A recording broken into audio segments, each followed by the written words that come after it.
Hey guys, so today we're going to be breaking down the incoming ZENKAI for LF Fusion ZAMASU. We did talk about what I think this character could really use to make himself better in my video yesterday.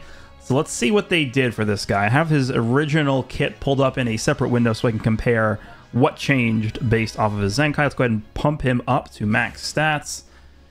Yeah, those are pretty good.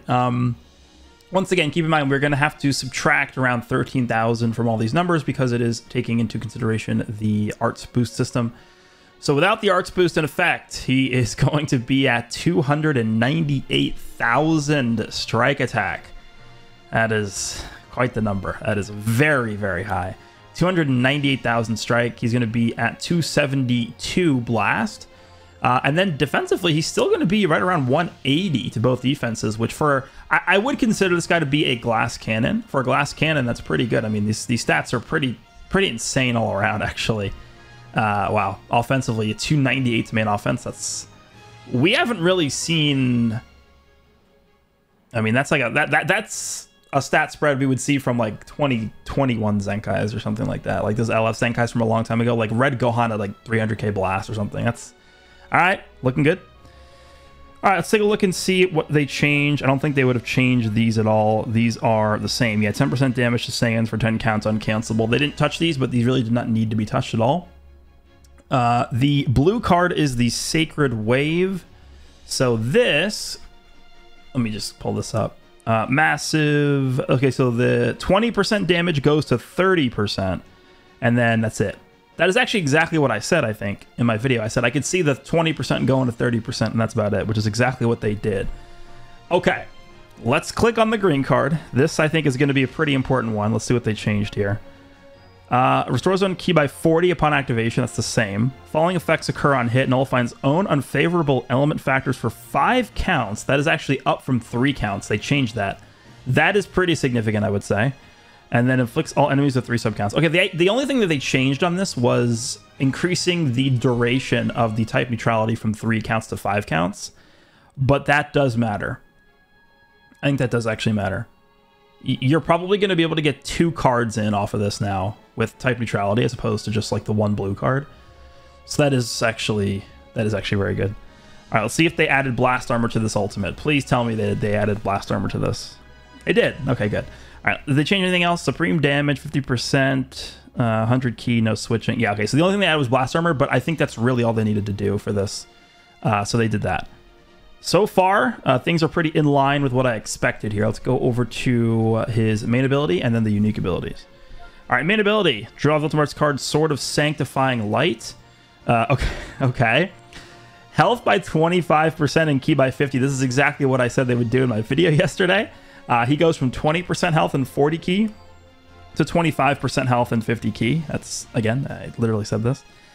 Nullifies endurance for 30 counts. That's the same. He gets 40% ultimate damage for 30 counts. That's the same. Shortens sub count by 2 to self for 30 counts. That is new. Huh. Shortens sub count to by 2 to self for 30 counts. I mean, that's going to help him in the form of his death buff situation. So if like you switch out of ZAMASU and then you get Rising Rush, you can go into this guy a little bit more quickly than you would normally be able to. Which, you know, if you're in a position where you feel comfortable sacking this guy off, I think that could be good. Or have to get the death buffs active. But I don't really see this being like a mega crazy thing other than that. All right, so ZENKAI ability. So the one that I said I would want to see from him is Red God Ki, because we actually currently do not have a single ZENKAI buffer in the form of Red God Ki. So let's see what they did. Okay, there it is.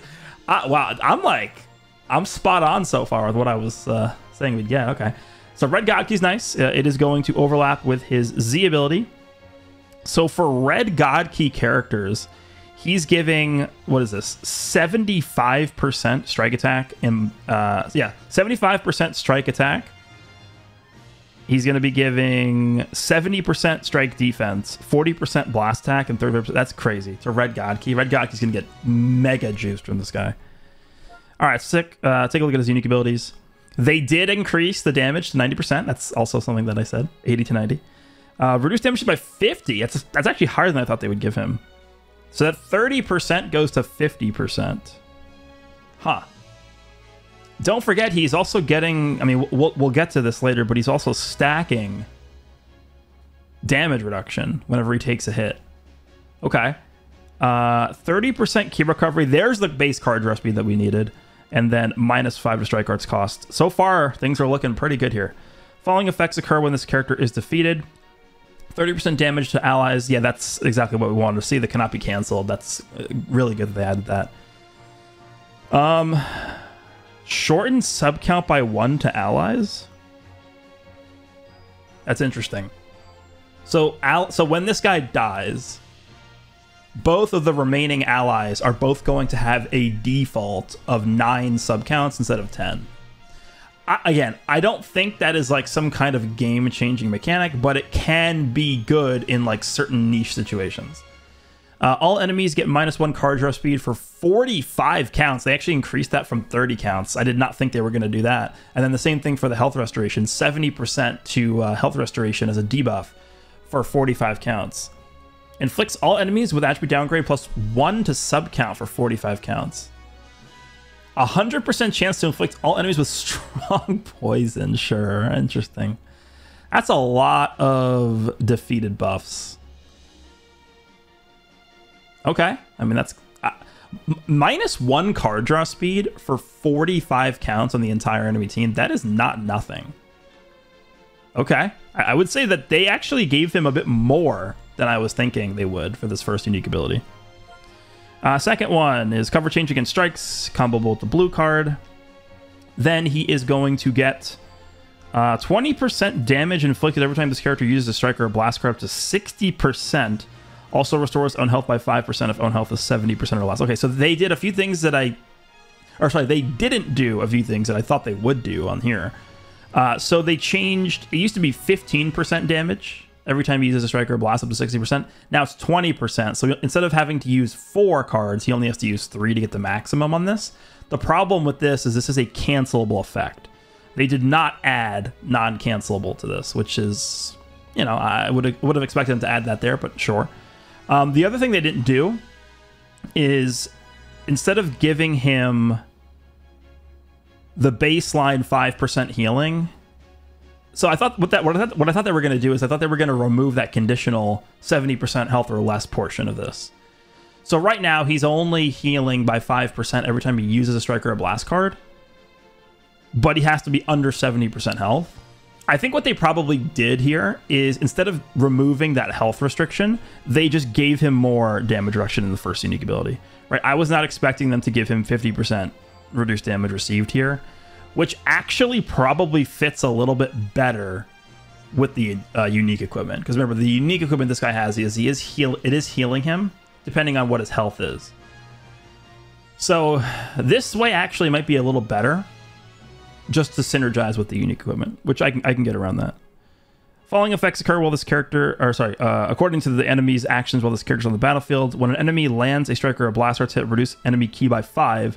It reduces own damage received by 5% for 5 counts. Okay, so they did not change that, but this is the stacking damage reduction effect that I was talking about. So he has 50% baseline, and then every time he receives a strike or a blast arts hit, he is increasing his own damage reduction by 5% for 5 counts. So not bad. I feel like he's actually going to be a little bit more tanky than I was thinking, which is it's fine. But in these next 2 unique abilities, I'm going to be looking for more offensive stuff. All right, and then the next part, when enemy characters switch, restores on advantage engaged by 50%. They didn't remove the 8 times restriction, which it doesn't really matter. But I mean, if my thought process is if you're going to make this 8 times, why even have a restriction on it anyway? I don't know. And then when an enemy is defeated, destroys all of your enemy's cards. That is a very strong effect in combination with the ultimate that we looked at earlier. With the ultimate, you're going to kill somebody. You're going to reduce their ki by 100. You're going to inflict no switching, and they're going to have no cards. So, yeah. It's pretty devastating to kill somebody with this ultimate because you can follow up immediately and just rush somebody.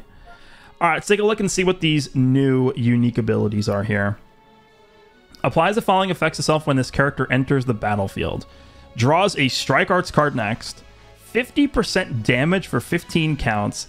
50% to the next strike arts damage inflicted. Nullifies enemies' destroy card effects for 5 timer counts. That is a really strong start. Wow. Okay, because let's just think about what he has already. He's starting with 90% damage here, and then once you have this secondary stat going, he's going to be 60%. He's going to be at 150% when you have this maxed out, and then he's getting another 50% from this. He's going to be at 200% damage with a 298,000 strike stat with like really good equipments. This guy has access to some really good equipment. He has a unique equipment giving him 20% damage inflicted.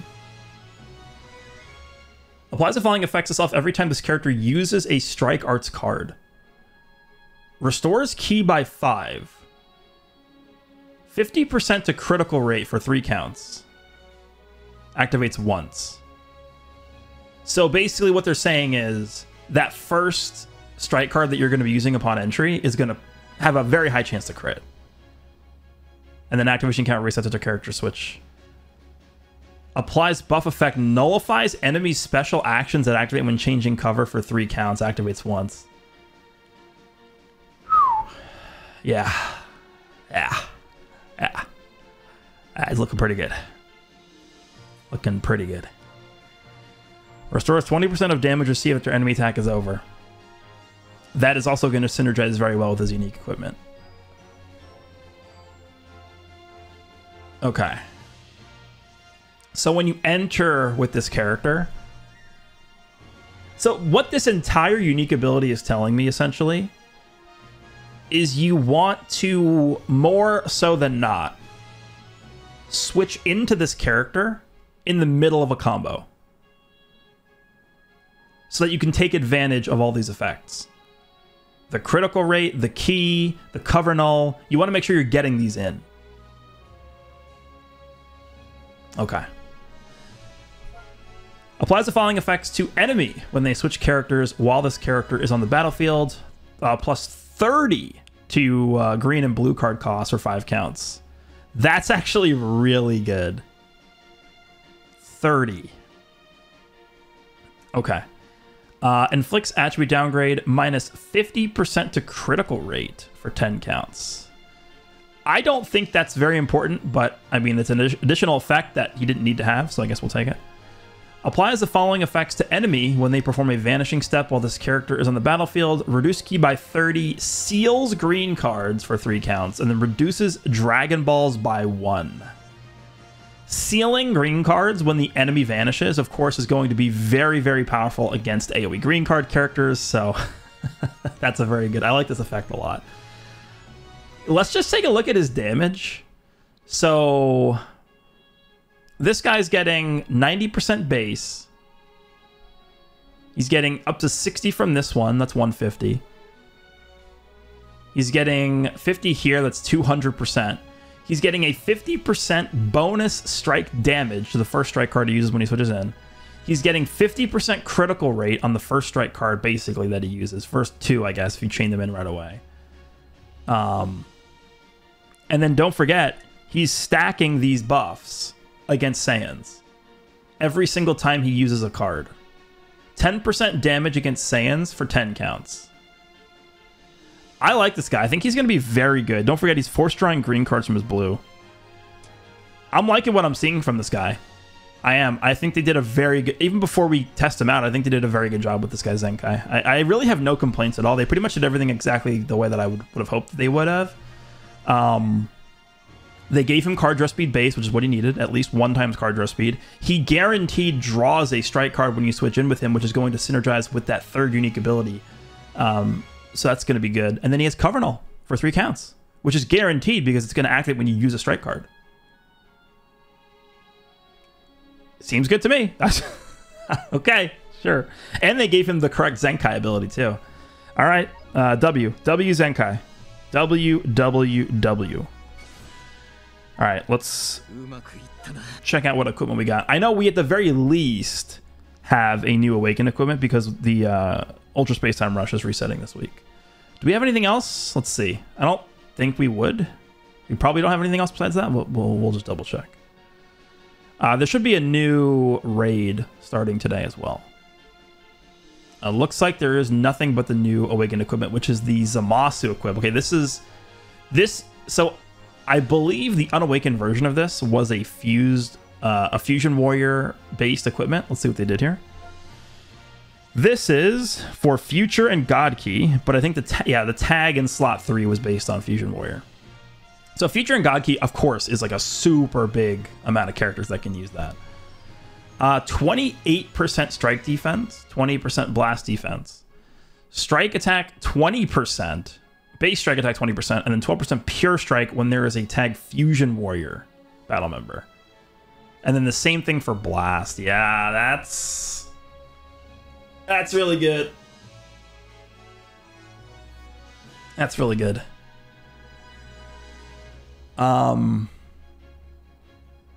Future God Key.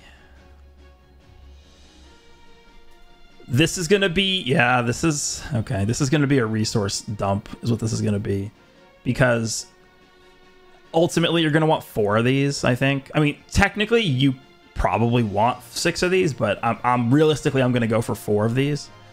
2 blast ones and 2 strike ones. Is there any reason not to use this if you meet the conditions? If you are a Future or God Key character and you are being ran next to a Fusion Warrior character, is there a reason not to take advantage of this? I guess the only thing I can think of is if you're like a super defensive character and you just like really, really want HP. Yeah, this is a really good equip, actually. Again, I don't see any reason not to use this if you can. So I'm going to go for 2 of each. 2 blasts and 2 strikes, but this is good. Okay, I think that's going to cover everything we have for this week. Again, we do have about 2 weeks until the Part 2 banner drops. I think next week probably we'll be getting a free-to-play character, plus maybe a 1% Zenkai. We'll see what they end up doing. Let me know down below what you think of this new equipment, as well as Zenkai Fusion Zamasu. Hope you guys enjoyed, and I will see you all in the next one.